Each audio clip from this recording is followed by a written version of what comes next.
बिस्मिल्लाहिर्रहमानिर्रहीम। Welcome to online lecture Shah Latif model high school डेहर की। क्लास पहिरियों, सब्जेक्ट सिंधी, लेसन सफ़ो नंबर 65। लफ़्ज़ ठाहियो ऐं लिखण जी मश्क करियो। लफ़्ज़ ठाहियो ऐं लिखण जी मश्क करियो।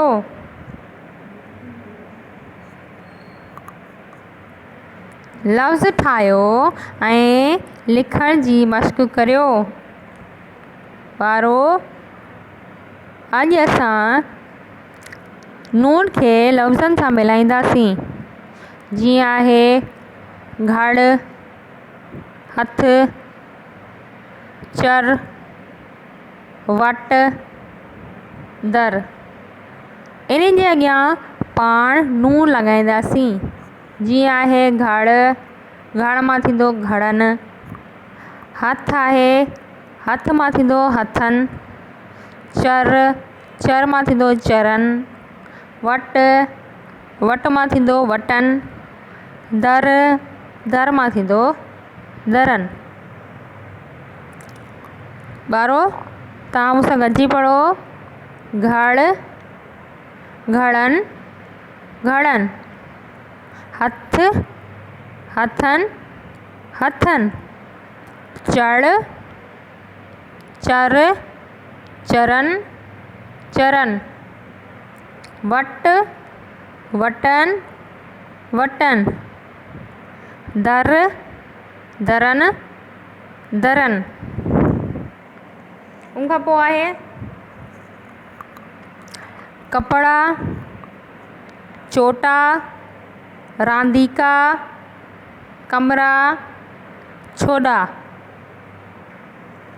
ॿारो इन्हनि जो जेको अलिफ़ आहे उनखे पाण कट करे इन्हनि जे अॻियां लॻाईंदासीं नून।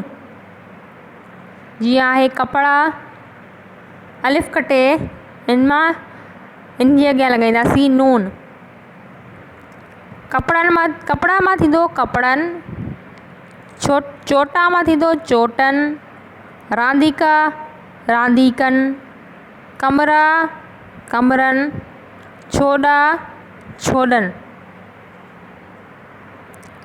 घड़, घड़नि, घड़नि। हथ, हथनि, हथनि। चर, चरनि, चरनि। वट, वटनि, वटनि। दर, दरनि, दरनि। कपिड़ा, कपिड़नि, कपिड़नि। चोटा, चोटनि, चोटनि। रांदीका, रांदीकनि, रांदीकनि। कमरा, कमरनि, कमरनि। छोॾा, छोॾनि, छोॾनि।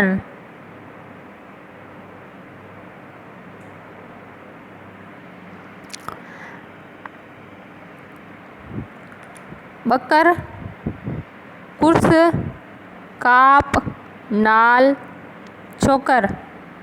ॿारो पहिरें असां नून लॻायोसीं, हाणे असां लॻाईंदासीं ये नून यन। ॿकर, ॿकरियुनि, ॿकरियुनि। कुर्स, कुर्सियुनि, कुर्सियुनि। काप, कापियुनि, कापियुनि। नाल, नालियुनि, नालियुनि। छोकर, छोकिरियुनि, छोकिरियुनि। उन खां पोइ आहे कुकुड़, ख़ुश, ॿिल, नेक, भाण। इन जे अॻियां बि यन लॻाईंदासीं। कुकुड़, कुकड़ियुनि, कुकड़ियुनि। ख़ुश, ख़ुशियुनि, ख़ुशियुनि। ॿिल, ॿिलियुनि, ॿिलियुनि। नेक, नेकिन नेकिन। भाण भाणिन भाणिन।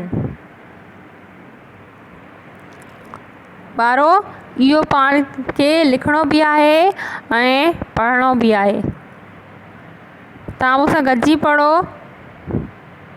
बकर बकरिन बकरिन।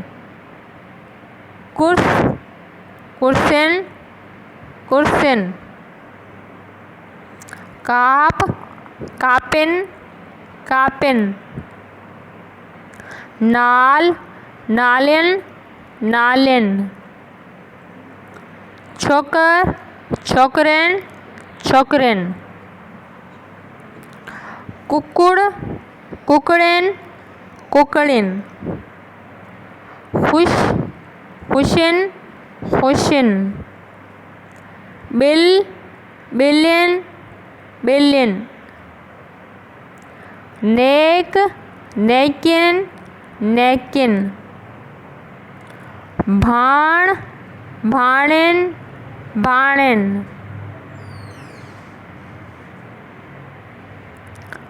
Thank U.